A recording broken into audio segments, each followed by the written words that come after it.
It's Rod Norman.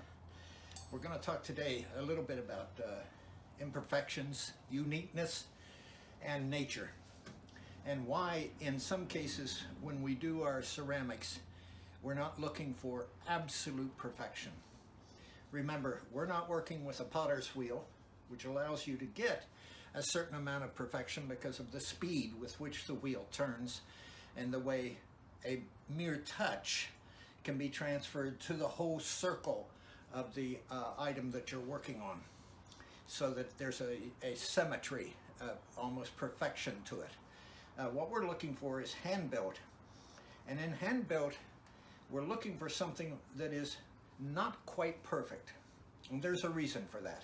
In nature, things are not, quote, perfect, all right? There's no real perfection. Just as they say in art, there are no straight lines in nature, the truth remains that there is no perfection in nature. Nature's perfection is its own imperfection, and that's what we often look for when we're working with clay. These are a couple of air-dried pieces.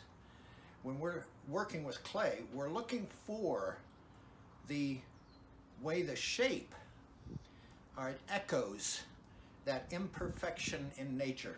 And I'm going to show you some video footage of some items, primarily tree bark, tree trunks, and rocks, all right, that show you what that imperfection in nature actually means, all right.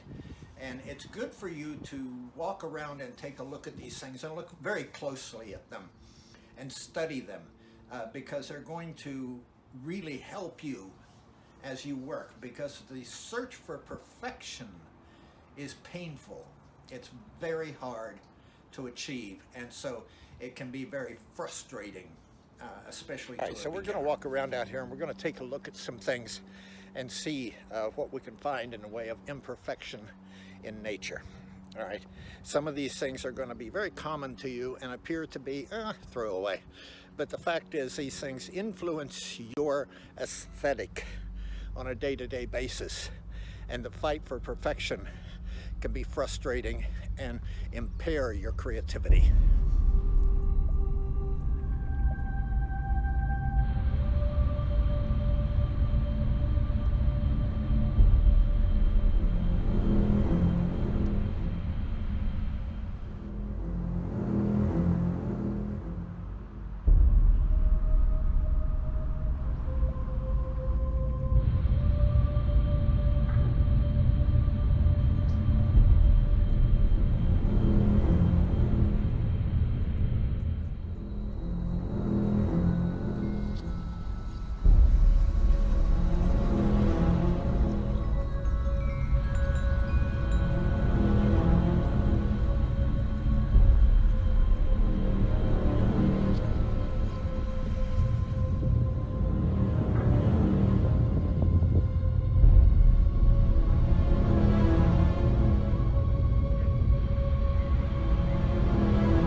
Examples of the imperfection in nature.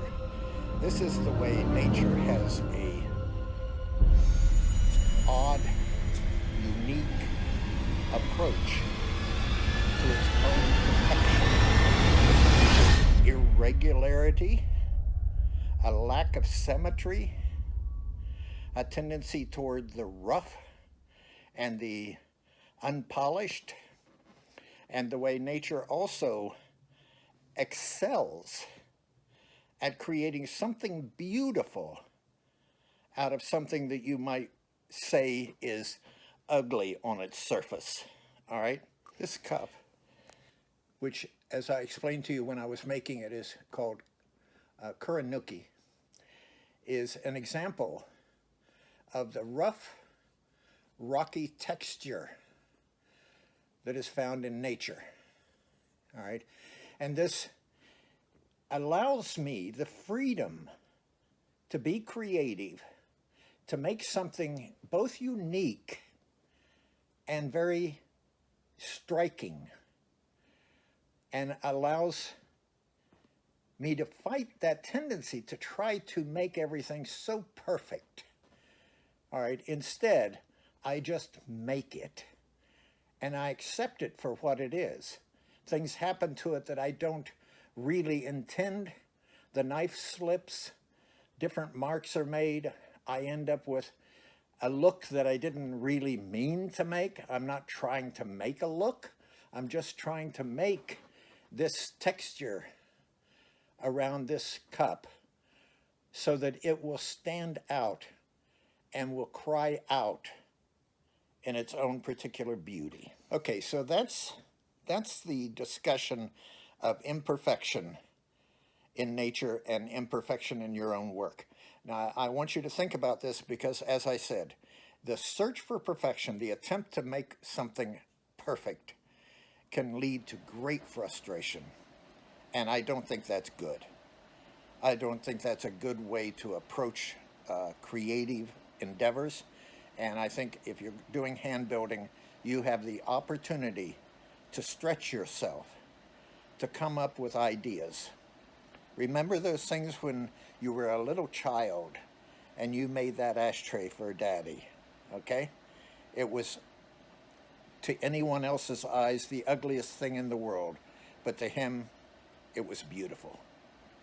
That childlike innocence, I want you to recapture that and bring it to your work now that you're an adult and responsible.